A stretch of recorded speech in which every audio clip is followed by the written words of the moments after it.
Hi guys. I've been meaning to record a video about the Radio Times for probably several years, or at least a couple of years.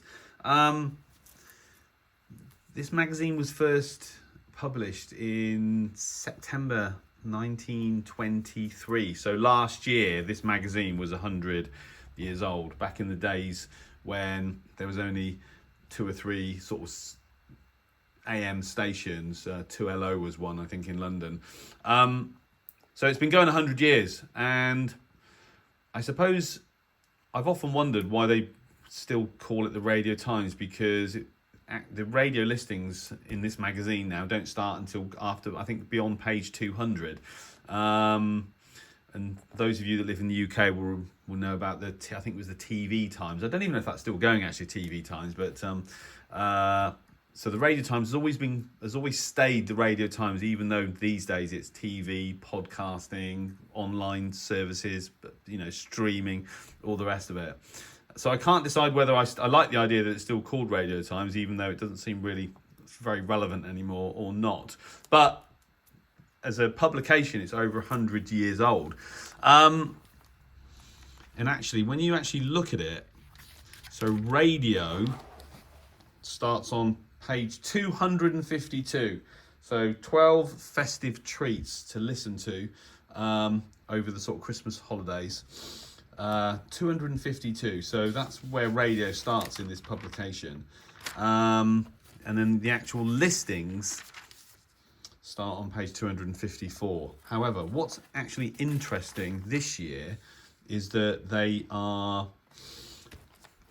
Radio 4 is celebrating 100 years of the shipping forecast.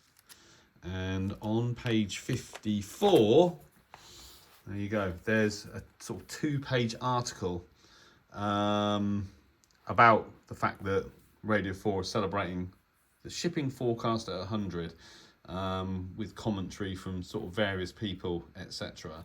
And I think, but beyond this, I can't find anything on radio before towards the end of the magazine. So if we let's go to New Year's Day.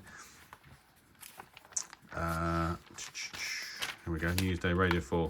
So there you go. So shipping forecast 100. Throughout the day, Radio 4 celebrates the shipping forecast 100th anniversary this year with themed programs and guests, including Stephen Fry, Val McDermid, and Adrian Dunbar.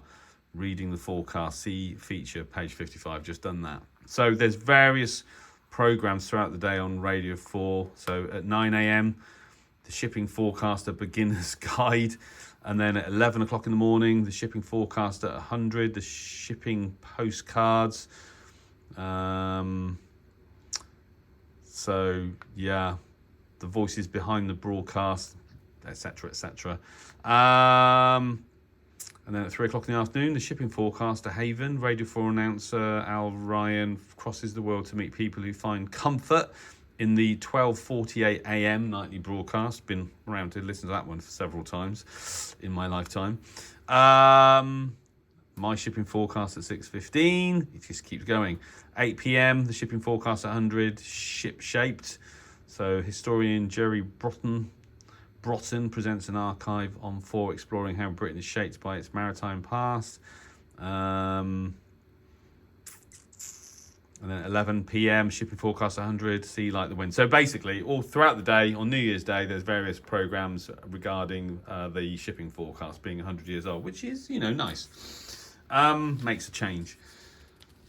I suppose what's sad really is that AM radio is where this magazine started. And if you actually look for any references to AM radio at all, they are very few and far between. So you've got BBC Radio 4, 198 LW, so 198 kilohertz long wave.